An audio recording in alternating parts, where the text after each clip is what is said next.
Hey guys, welcome back to the show where we discuss the truth of your psychology, what's really going on with it, so you can grab the reins of it, begin to manage it rather than it manage you, and you can ultimately make the decisions that you want to make with your life, so you can live the life that you want to live. I mean, what's better than that?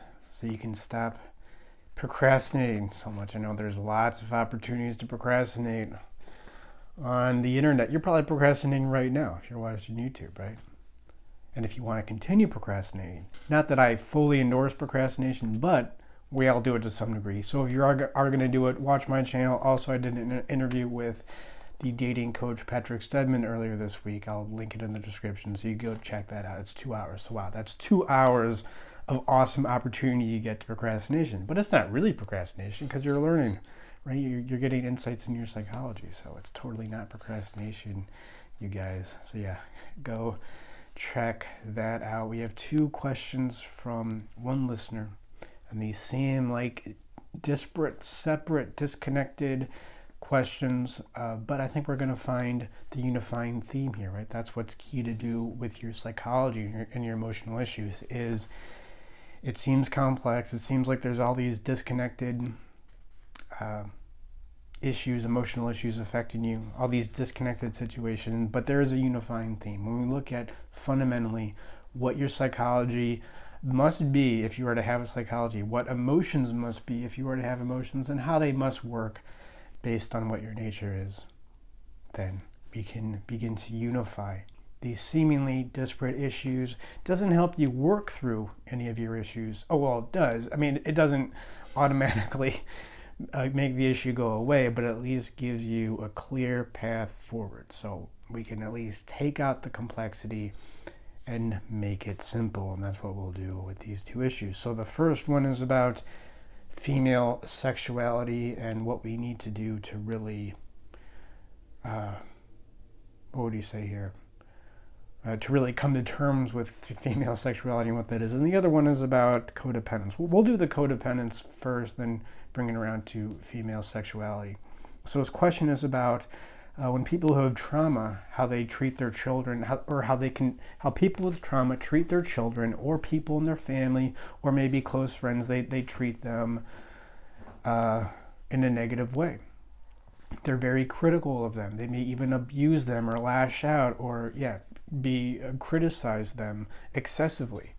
But they don't do this to people they don't know. So the people with the trauma, they're really nice to people who they don't know so well. But the people they do know better, or the people who are closer to them, they tend to treat them in a harsher way. So why is this? I mean, what is the exact mechanism for this happening? Well, let's start by saying that the way to think of trauma, a helpful way to think of trauma, is some nugget, not a golden nugget, but a nugget in your psyche that is deep and it influences many other areas of your life. And what this nugget of trauma says, wherever the trauma comes from, abuse, physical abuse, emotional abuse, sexual abuse, what this nugget of trauma says is that, in effect, you are no good.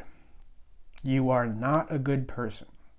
And what's more is it's difficult for you to confront this trauma because there's lots of guardians around what it is. I mean, this is symbolized in pretty much every movie we've all ever seen ever, is this deeply kept secret, or this thing that is ultimately in control of so many other things, and there's all these guardians around it. But of course, when it's revealed what this thing is that is ultimately in control of so many other parts of the movie, or it informs what the main theme is, once we see what this thing is in control, like the man behind the curtain, right? Once we see what this thing that's in control, once we see what it is, it's really not that big of a deal. Though there's all these guardians, it looks really scary on the surface, but when we broach it, when we confront the trauma, as represented by, for instance, the man behind the curtain, when we confront it for what it is, it really begins to lose its power. So that's a good way of thinking of trauma.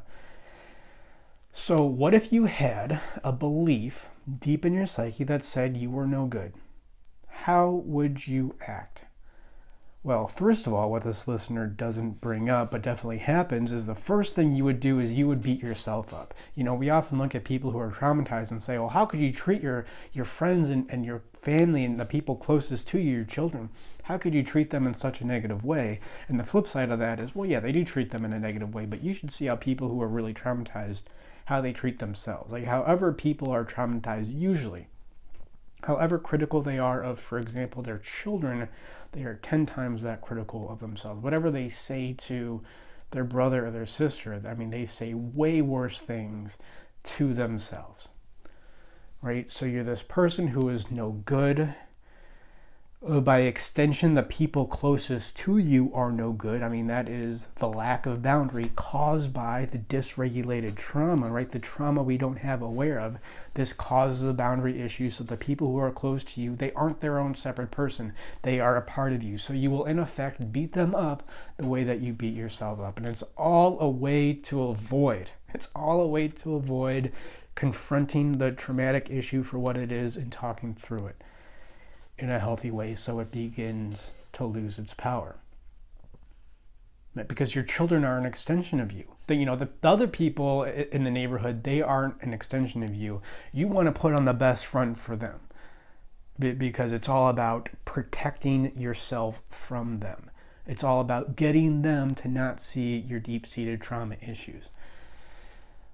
But your children, right, they're an extension of you. And so you want them to act in a certain way, not because it's good for them necessarily, but because it makes you look like a better person. It helps to protect you from your own trauma.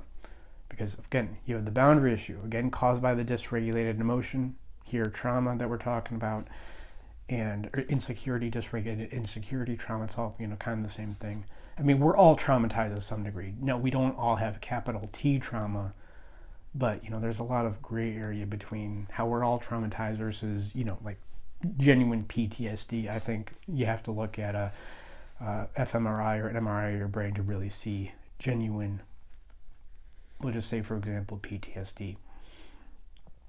What was I saying?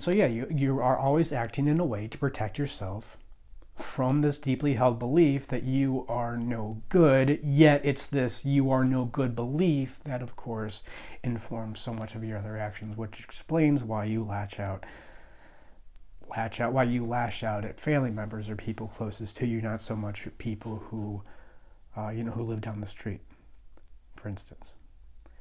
So that's the mechanism behind it, right? And so what we need to do, in a sense, is go in and manage the trauma for what it is. We'll get to that when we talk about female sexuality. There's overlap here. And another reason is people who surround themselves, or people who will at least befriend. I know if you're, the child of somebody who has trauma, it's not your choice. But people who are close friends of people who have trauma and have not managed it, they tend to be complicit in it, right? Like the wife, I'm going to say something really controversial here, but it's totally true. The wife of an abusive male abusive husband is complicit in the abuse, right? A part of her likes being abused because she has the same thing. She has the same thing that says that she is no good, right? And the way that she is abused by this man confirms that belief. So it doesn't feel good necessarily, but it is comfortable, it is familiar. Now, am I saying that she is at fault for the abuse she receives?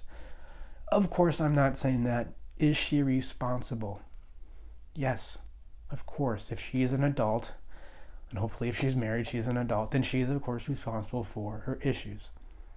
And how, because of her unmanaged issues, because of her unmanaged trauma, she is more likely to seek out an abusive guy, or not seek out an abusive guy, but just how people who are predators, physical predators, sexual predators, they treat everybody like that. They just put out like little psychic feelers, and they treat people with a little bit of disrespect. And the people who don't have as deep-seated as trauma as they have, they think it's weird. Like, oh, this guy's weird. What's going on? But the girl at the bar who does have that deep-seated trauma, the lightning bolt goes off, and she goes, oh, this is familiar, if she has not yet processed that trauma.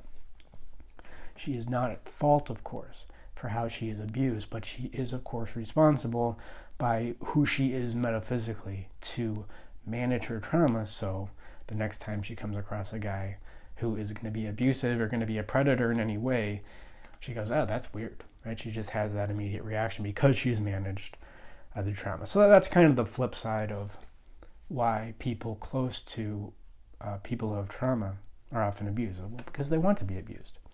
And the people who are abusing the other family members, they get abused in their own way too. I mean, it definitely goes both ways.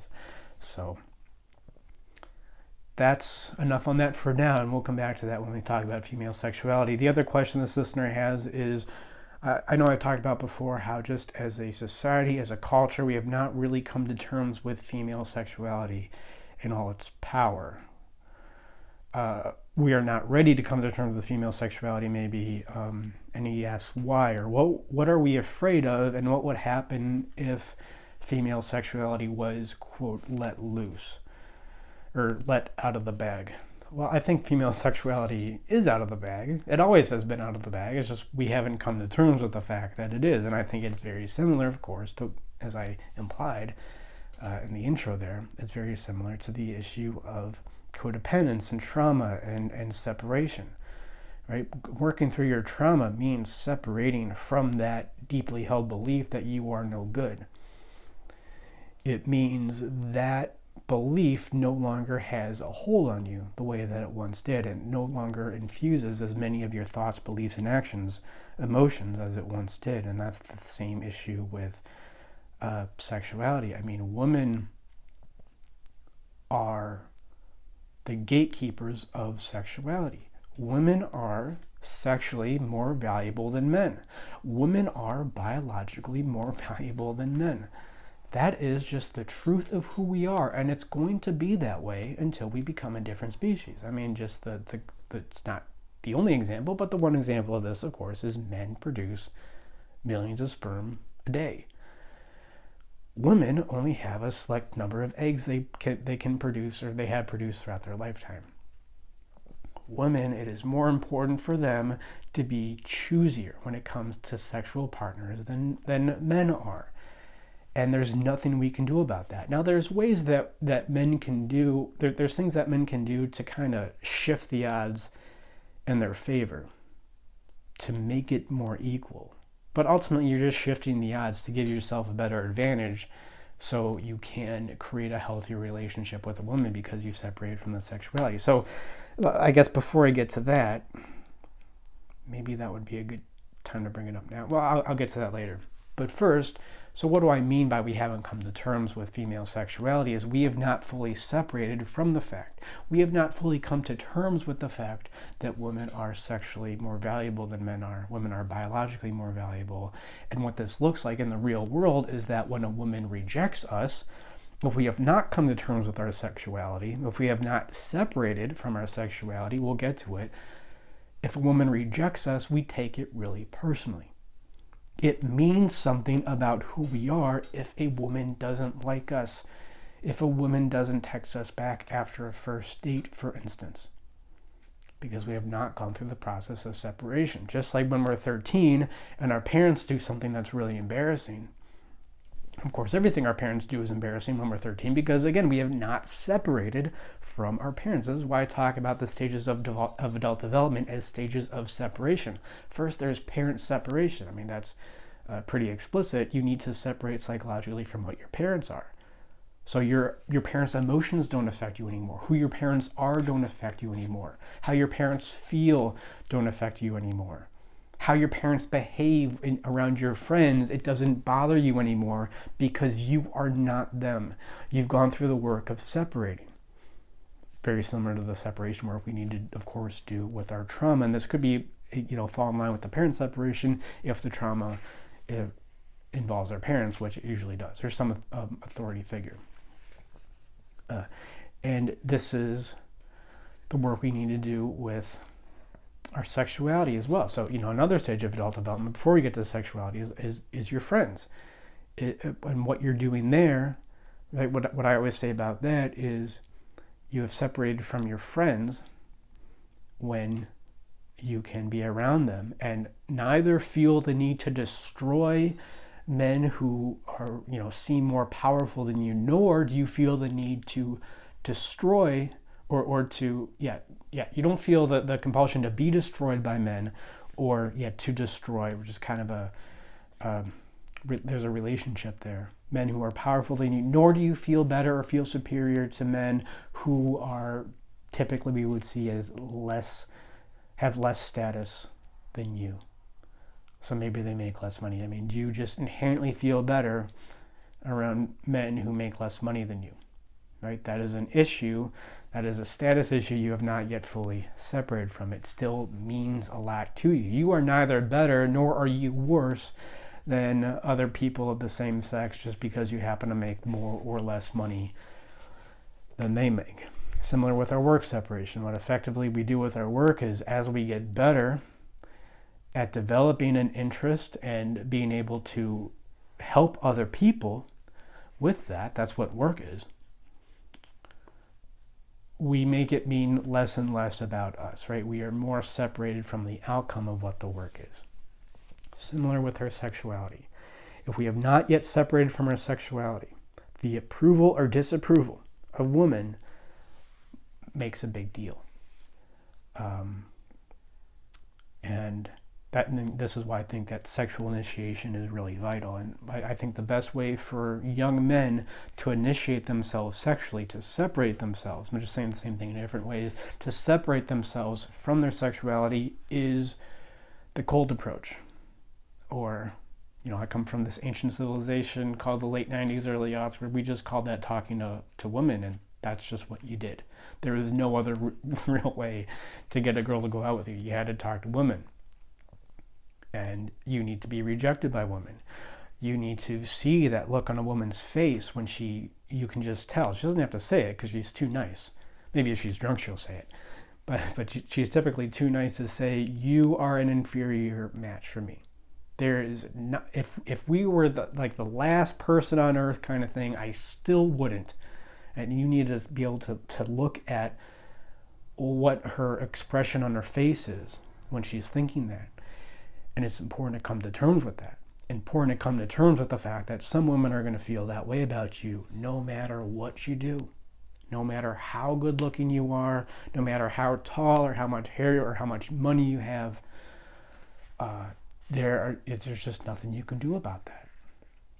And it's important to really not take that personally because, again, there's just these, it's part of who we are as a species. There are these evolutionary forces behind that look on our face that are way bigger than her, that are way bigger than you and your path to individuation.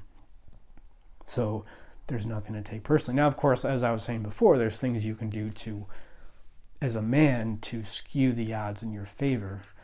I don't think you're ever really going to have as much sexual power, typically. I mean, there are ways. Being famous or being really wealthy are two ways.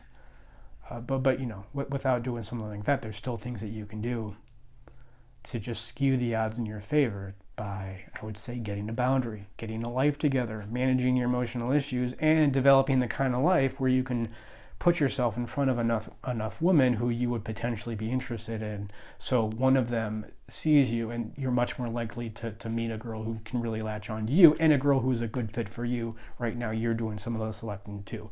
Probably not as much. Probably your selection is going to be more cerebral than the woman's selection, but it's still probably not going to be the same exact amount of selection. It's like anything. It's like playing blackjack, right? I mean, I like playing blackjack because I'm so cheap, and I do like gambling, but I like playing blackjack because there are things that you can do to skew the odds in your favor. And effectively, if you play blackjack a certain way, I'm not even talking about counting cards. If you play blackjack a certain way, you can essentially make the odds 50-50. So you can at least have more fun while you're playing blackjack. But the analogy doesn't work because you have a limited amount of money. You have a limited amount of money as you're sitting there in front of the blackjack table. You do the thing where you get up and go to the ATM to get more money. Hopefully everybody's there to help you create a wasting money or spending money or gambling money plan for the night. But the analogy doesn't work because, you only have a limited amount of money. If the analogy carries over to women, you don't have a limited amount of healthy use of your libidinal energy out in the world, which just means you can keep talking to more and more women. And in fact, the more you lose, quote unquote, by getting rejected, and the more you can process that rejection and separate from it, the more likely you are to talk to more women, to put more women in front of you. So eventually you're going to meet one who's right for you, and then you can really skew the odds in your favor. So if the analogy carries over, all you have to do is win one hand of blackjack, one big hand, which I think if you play blackjack relatively well, you're going to do throughout the night. Now, overall, you're going to be down, or probably about on average. Again, like I think the odds are about 50-50 if you play blackjack well, but right, so you can kind of skew those odds in your favor. So it's not, I mean, the female sexuality is out of the bag. It always will be. It will be no matter what. The question is, are we as men able to come to terms with it? And women have a very same issue too. I mean, how this looks, I think, in culture, not separating from the power of female sexuality, because there's women out there who have a lot more power sexually than other women, for obvious reasons that decorum prohibits the mention why. But the way that they talk about. Okay, so can we talk about female sexuality without decrying it necessarily, or lionizing it? Without the you go girlism, or without saying, oh, she dances that way at a club, she must be a huge slut, and make all these inferences about her and her sexual partners. Or if we find out how many sexual partners that she had, do we make inferences about that? No, I'm not saying that all sexual partners are created equal. Obviously, there's a thing called promiscuity, but it has really little to do with how many sexual partners you have, and more to do with why you were having sex with those people.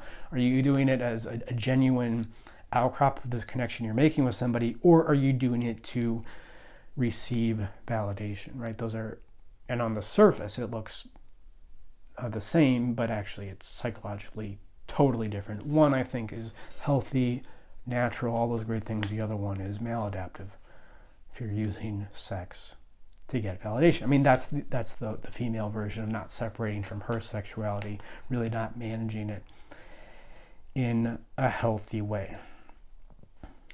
So can we talk about female sexuality without any negative, without any pejorative, or can we do it without saying that it's always positive no matter what? These look different, and you often get these two different connotations when it comes to female sexuality from two different sides of the political spectrum, but ultimately they are way more similar than people think. So again, we're talking about separation. We're talking about this area of insecurity, whether it's trauma or whether it's our sexuality, that can influence us, that can impact a lot of different aspects of our lives. And we gotta, that theme of today, which is separation, we gotta separate from it, which means to approach these dark recesses, these areas of insecurity ultimately in our psyche, the man behind the curtain, to approach these issues and work through them in a, I would say, very specific way, or more specific than you would think. But to do that, we need to know what emotions are. We need to know what emotions must be if psychology as a field is even going to exist in the first place. And we need to know how emotions are structured. We need to know how they operate based on what man is fundamentally, metaphysically, man qua man, right? And then this gives us the information we need to process our emotions, to process our trauma, to process our insecurity around how our parents or some authority figure treated us when we were 8, to process our insecurity around our sexuality. There is a very specific way to do this. Now, you don't just do it once, right? Because the trauma may be one thing, but there may be multiple experiences that make up, that comprise the trauma. So we got to talk about it in a bunch of different ways. Each time we talk about it, we drill a hole into it, lets the light in. Light is the best disinfectant. Awareness is the best disinfectant. And then we just begin that process. Doesn't always feel good at first, but we begin you on that process of doing it, A very clear path doesn't make the path easy, but the path can at least be clear. And the trauma gradually begins to clear up, and then all the manifestations of your trauma or your insecurity around your sexuality begin to diminish as well. And then maybe you wake up 6 months later and you go, whoa, I am less concerned about how my children act, not because I care about how they live, but because I'm less concerned about what it means about me.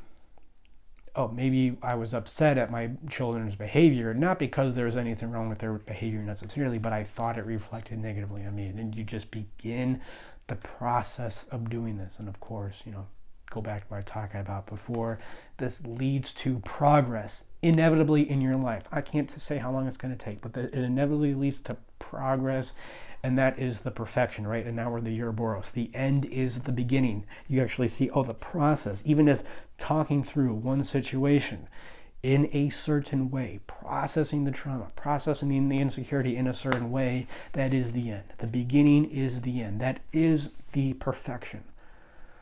And that's what we can help you with here. Just give you that process to therapy so we can manage these issues once and for all. We do free consultations. animusempire.com/schedule. Again, check out the interview I did with Patrick Stedman, the dating relationship coach. I'm going to link that in the description. And remember that the way that we feel limited by external influences in our life all comes down to how aware we are of our insecurity about those influences.